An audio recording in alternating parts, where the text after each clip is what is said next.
વિદ્યાર્થી ભાઈઓ બહેનો, સામાજિક વિજ્ઞાનની અંદર ધોરણ 9માં ચોથા પ્રકરણની વાત આપણે કરીએ છીએ. પ્રકરણનું નામ છે ભારતની રાષ્ટ્રીય ચળવળો. આ પ્રકરણની અંદર આપણે અગાઉ ભારતની રાષ્ટ્રીય ચળવળોની વાત કરી અને ભારતમાં વિદેશી પ્રજાનું આગમન થયું. બ્રિટિશોએ ભારતના અનેક ક્ષેત્રો ઉપર પોતાની સત્તા સ્થાપી અને બ્રિટિશરો વેપારી તરીકે આવ્યા અને ભારતમાં શાસક બનીને રહ્યા. આ બધામાંથી અનેક પ્રશ્નો ઊભા થયા અને ભારતનો પ્રથમ સ્વાતંત્ર્ય સંગ્રામ 1857નો વિપ્લવ સર્જાયો. એના પછી પણ બ્રિટિશ શાસન ભારતમાં ચાલ્યું. એમાં થોડા ઘણા પરિવર્તનો આવ્યા અને આમ છતાં દેશને આઝાદી પ્રાપ્ત થઈ નહીં. એના પછી પણ છેક 1947 સુધી ભારતની સ્વતંત્રતા માટે અનેક ચળવળો ચાલી. એ ચળવળો વિશે આપણે આ પ્રકરણમાં વાત કરીએ છીએ. એમાં જે મુદ્દો છે એ છે બહિષ્કાર અને સ્વદેશી ચળવળો. ભારતની રાષ્ટ્રીય ચળવળોમાં એ એક મહત્વનો બનાવ હતો. બંગભંગના આંદોલનની સાથે સાથે બહિષ્કાર અને સ્વદેશી ચળવળનો અંગ્રેજોની કૂટનીતિના પરિણામ રૂપ ભાગલા પાડો અને રાજ કરોની નીતિને લીધે બહિષ્કાર અને સ્વદેશી ચળવળને વેગ મળ્યો. અંગ્રેજોની સત્તા ભારતમાં વ્યાપ્ત થતી જતી હતી અને અંગ્રેજોએ પોતાના વહીવટી બહાના નીચે વિશાળ બંગાળ પ્રાંતના વિભાગો કરે. 1905માં એ કરજને બંગાળનું વિભાજન કર્યું અને એની પાછળ વહીવટી બાનું એ રજૂ કરવામાં આવ્યું. પણ એની પાછળની હકીકત એ અંગ્રેજોની નીતિ હતી, ભાગલા પાડો અને રાજ કરો. એ નીતિ અંતર્ગત અંગ્રેજોએ બંગાળના ભાગલા પાડ્યા અને આ ભાગલાનો બંગાળના હિન્દુ અને મુસ્લિમ બંને પ્રજાઓએ પુષ્કળ વિરોધ કર્યો અને એ રીતે પછીના ગાળામાં બંગાળના ભાગલા એ રદ કરવા પડે. આની સાથે સાથે સ્વદેશી અને વિદેશી માલના બહિષ્કારની વાત, સ્વદેશી ચળવળની વાત પણ આવી અને એ રીતે પુષ્કળ પ્રમાણમાં સ્વદેશી ચળવળે શરૂ થઈ. સ્વદેશી માલના એ માંગ વધી અને વિદેશી માલની હોળી અને બહિષ્કાર કરવામાં આવ્યા. એના કારણે બંગભંગને કારણે એ સ્વદેશી ચળવળને વધારે વેગ પ્રાપ્ત થયો. બ્રિટિશ શાસન સમયે બંગાળ એ સૌથી મોટો પ્રાંત હતો, જેમાં આજના બંગાળ, બિહાર અને ઓડિશાનો સમાવેશ થતો હતો. ભારતના બીજા પ્રદેશો કરતાં બંગાળ રાષ્ટ્રીય ચેતનાનું કેન્દ્રબિંદુ હતું. રાષ્ટ્રીય ચળવળનો વેગ અને વિચાર બંગાળમાંથી મળતો.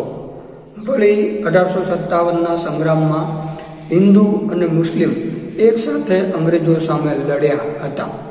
તેથી ભાગલા પાડો અને રાજ કરોની અંગ્રેજોની કૂટનીતિ દ્વારા કોમવાદને ઉત્તેજન આપવા માટે ભાગલા પાડવામાં આવ્યા હતા. એ રીતે તત્કાલીન જે બંગાળ પ્રાંત છે એ ખૂબ જ વિશાળ હતો. આજના બંગાળ, બિહાર અને ઓડિશા જેવા વિશાળ ક્ષેત્રનો સમાવેશ આ બંગાળ પ્રાંતમાં થતો હતો અને એ રીતે અનેક પ્રકારના એ રાષ્ટ્રીય ચળવળોનું સ્વરૂપ પણ બંગાળમાંથી જ એ ઊભું થતું હતું અને રાષ્ટ્રીય ચેતનાની કેન્દ્રબિંદુ સમાન એ બંગાળ હતું. એને કારણે અંગ્રેજોએ બંગાળને વહીવટી બહાના નીચે અને હિન્દુ મુસ્લિમોએ જે એકતા દેખાડી છે એ એકતાને તોડવા માટે બંગાળનું વિભાજન એવી રીતે કરવામાં આવ્યું કે જેમાંથી કોમવાદ ઊભો થાય. પણ સદનસીબે અંગ્રેજો એમાં ફાવ્યા નહીં. આમ છતાં પણ અંગ્રેજોની કૂટનીતિને કારણે હિન્દુ અને મુસ્લિમ જેવી દેશની જે બે મહત્વની કોમો એ અંતે એ સામસામે આવી. આના મૂળમાં એ મૂળભૂત રીતે અંગ્રેજોની ભાગલા પાડો અને રાજ કરોની નીતિ જવાબદાર હતી, જેના દુષ્પરિણામો આજે પણ આપણે ભોગવી રહ્યા છીએ. અને એ રીતે બંગાળના ભાગલા એ પાડવામાં આવ્યા. બંગાળના ભાગલા એ સ્વાભાવિક જ રીતે અંગ્રેજોની કૂટનીતિ અને દેશમાં કોમવાદ ઊભો કરવા માટેનું એક ષડયંત્ર હતું અને કંઈક અંશે અંગ્રેજોને એમાં સફળતા પણ પ્રાપ્ત થઈ. વાઇસરોય કરજન દ્વારા વિશાળ બંગાળ પ્રાંતના વહીવટી કાર્યક્ષમતાના લાવવાના બહાના હેઠળ પૂર્વ બંગાળ અને પશ્ચિમ બંગાળ એમ બે ભાગલા પાડી દેવામાં આવ્યા. વાઇસરોય લોર્ડ કરજન દ્વારા બંગાળનું વિભાજન કરવામાં આવ્યું અને એની પાછળ એવા પ્રકારનું એ કારણ આપવામાં આવ્યું કે વહીવટી સરળતા ખાતર એ બંગાળનું આ વિભાજન કરવામાં આવે છે. હકીકતે વિભાજન એ કોમવાદના દ્રષ્ટિથી કરવામાં આવ્યું અને બંગાળ પ્રાંતની જે એકતા છે એ એકતાને તોડવા માટેનું હતું. બંગાળના ભાગલાનો ઉગ્ર વિરોધ શરૂ થયો. 16 ઓક્ટોબર 1905ના રોજ બંગાળ પ્રાંતના ભાગલાનો અમલ કરાયો. તે દિવસ સમગ્ર બંગાળ પ્રાંતમાં રાષ્ટ્રીય શોક દિન તરીકે મનાવાયો. તે દિવસે તમામ વિદેશી માલના બહિષ્કારનું આંદોલન અને સ્વદેશી માલના ઉપયોગને ઉત્તેજન આપવાનું એલાન પણ અપાયું. એ રીતે 16 ઓક્ટોબર 1905ના રોજ કરજન દ્વારા બંગાળને પૂર્વ બંગાળ અને પશ્ચિમ બંગાળ એવા બે ભાગલામાં વહેંચી દેવામાં આવ્યું. હકીકતે એ બાબત સામસામે આવી. એ એક બાજુ હિન્દુ વસ્તી એક બાજુ મુસ્લિમ વસ્તી, એવી રીતે જાણી જોઈને બંગાળ પ્રાંતનું એ વિભાજન કરવામાં આવ્યું હતું અને એ રીતે એમાં અંગ્રેજોની કૂટનીતિ હતી. આમ છતાં પણ લોકોએ પોતાની બુદ્ધિ દર્શાવી અને ભારતની એકતાનો પરિચય આપ્યો. એ જ દિવસે રાષ્ટ્રીય શોક દિન તરીકે મનાવવામાં આવ્યો. અંગ્રેજોની જે મૂળભૂત તાકાત હતી એ આર્થિક લાભ એના ઉપર પ્રહાર કરવામાં આવ્યો અને વિદેશી માલનો બહિષ્કાર અને સ્વદેશી માલના ઉપયોગને પ્રોત્સાહન આપવામાં આવ્યું. જોતજોતામાં તો આ વિરોધે વિશાળ સ્વરૂપ ધારણ કર્યું અને અંગ્રેજોને આર્થિક એ નુકસાન થવા લાગ્યું. સ્વદેશી માલની માંગ એ વધી અને વિદેશી માલની હોળીઓ એ થવા લાગી. બંગાળી પ્રજા જ માત્ર નહીં પરંતુ ભારતના અન્ય લોકો પણ માનવા લાગ્યા કે હિન્દમાં રાષ્ટ્રવાદનો જુવાળ જે જોરશોરથી શરૂ થયો છે તેને રોકવા આ વિભાજન કરાયું છે. તે દિવસે સમગ્ર બંગાળમાં હિન્દુઓ મુસ્લિમોએ એકબીજાને હાથે રાખડી બાંધીને સંગઠન શક્તિના દર્શન કરાવ્યા હતા. એ રીતે સ્વાભાવિક જ રીતે એ બાબત લોકો એ જ્ઞાત હતા કે બંગાળના જે ભાગલા છે સ્વાભાવિક જ રીતે દેશમાં અંગ્રેજો વિરુદ્ધ જે ચળવળ શરૂ થઈ રહી છે એને તોડવા માટેના છે અને એ રીતે અંગ્રેજો દેશમાં એ કોમવાદ ઊભો કરવા માંગે છે. આમ છતાં પણ લોકોએ એ ખૂબ જ બુદ્ધિગમ્યતા વાપરી અને અંગ્રેજોની આ કૂટનીતિનો વિરોધ એ કર્યો. હિન્દુ મુસ્લિમોએ એકબીજાના હાથે એ રાખડી બાંધી અને ભાઈચારાની વાત કરીને સંગઠન શક્તિના દર્શન કરાવ્યા. સમગ્ર દેશ બંગભંગ આંદોલન સાથે જોડાયો અને આ ભાગલાનો વિરોધ એ થવા લાગ્યો. આ આંદોલનના મહત્વના 3 લક્ષણો હતા, જેમાં સ્વદેશી અપનાવવું, વિદેશી માલનો બહિષ્કાર કરવો, રાષ્ટ્રીય શિક્ષણ અપનાવવું. એ રીતે પ્રથમવાર જ બંગભંગ આંદોલનથી સ્વદેશીની વાત એ સામે આવી અને મૂળભૂત રીતે એ બહિષ્કાર અને સ્વદેશી ચળવળ, બંગભંગની ચળવળ જે છે એના મુખ્ય જે 3 મુદ્દા હતા એ હતા સ્વદેશી અપનાવવું, બધા ક્ષેત્રમાં સ્વદેશી માલ એ અપનાવવો અને એ રીતે વિદેશી માલનો બહિષ્કાર કરવો. વિદેશી માલનો બહિષ્કાર કરે અને એને કોઈ પણ લોકોએ ખરીદે નહીં, અપનાવે નહીં. એ વિદેશી કાપડ હોય, વિદેશી વસ્તુ હોય અને સાથે સાથે વિદેશી શિક્ષણનો પણ બહિષ્કાર એ કરવામાં આવ્યો. આમ સ્વદેશી ચળવળના એવા 3 મુદ્દા, સ્વદેશી, વિદેશી માલનો બહિષ્કાર અને રાષ્ટ્રીય શિક્ષણ, એ 3 મુદ્દા પછીથી તો આઝાદી સુધી કોઈને કોઈ રીતે ભારતની આઝાદીની ચળવળ સાથે જોડાઈ રહ્યા. સ્વદેશી આંદોલનથી ભારતને ખૂબ લાભ થયો. જ્યારે વિદેશી માલના બહિષ્કારને પરિણામે ઇંગ્લેન્ડના વેપારને મોટો ફટકો પડ્યો. સ્વાભાવિક જ રીતે સ્વદેશી માલને કારણે એ સ્વદેશી માલને વધારે લાભ થયો અને લોકો સ્વદેશી અપનાવતા થયા. સામે પક્ષે અંગ્રેજોનો જે વ્યાપાર હતો, વિદેશી જે માલ હતો, એ માલનો બહિષ્કાર થવાને કારણે અંગ્રેજોને આર્થિક ક્ષેત્રે મોટું નુકસાન એ ફટકો પડવા લાગ્યો. માન્ચેસ્ટરથી આવતું કાપડ બંધ થઈ ગયું. ઇંગ્લેન્ડથી આયાત થતા ખાંડ, બૂટ, સિગારેટ, તમાકુ વગેરેની આયાતો પણ ઘટી અને ભારતમાં બનેલા કાપડનું વેચાણ વધ્યું. એ રીતે ઇંગ્લેન્ડમાંથી આવતી એ વસ્તુઓની આયાત બંધ થઈ. માન્ચેસ્ટરથી આવતું કાપડ પણ બંધ થયું અને એની જગ્યાએ ભારતમાં ઉત્પાદન થતું, ભારતની શાળાઓમાં એ ઉત્પાદન થતું કાપડ અને ભારતમાં બનતી વસ્તુઓની માંગ વધી અને એ રીતે ભારતને ઘણો બધો ફાયદો થયો. સામે પક્ષે અંગ્રેજોની આર્થિક નુકસાન એ વધવા લાગ્યું. સ્વદેશી માલ બનાવવાના કારખાના શરૂ થયા. બંગાળ ઉપરાંત હિન્દના અન્ય પ્રદેશો, પંજાબ, ઉત્તર પ્રદેશ, મધ્યપ્રદેશ, મુંબઈ, મદ્રાસ વગેરે પ્રાંતોમાં પણ લડતના પ્રત્યાઘાતો પડ્યા.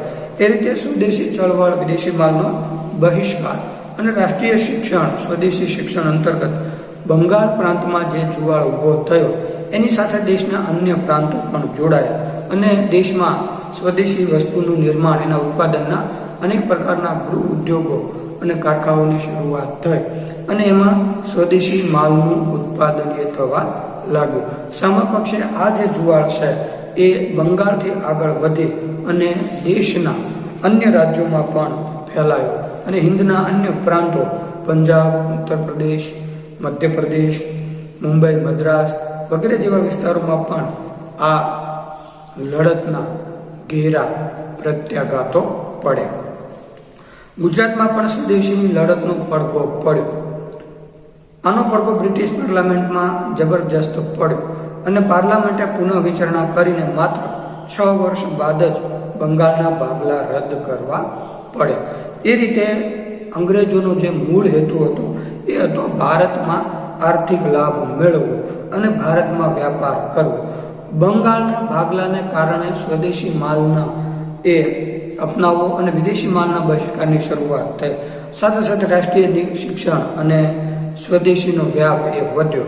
એના કારણે અંગ્રેજોને ખૂબ જ આર્થિક નુકસાન એ થવા લાગ્યું.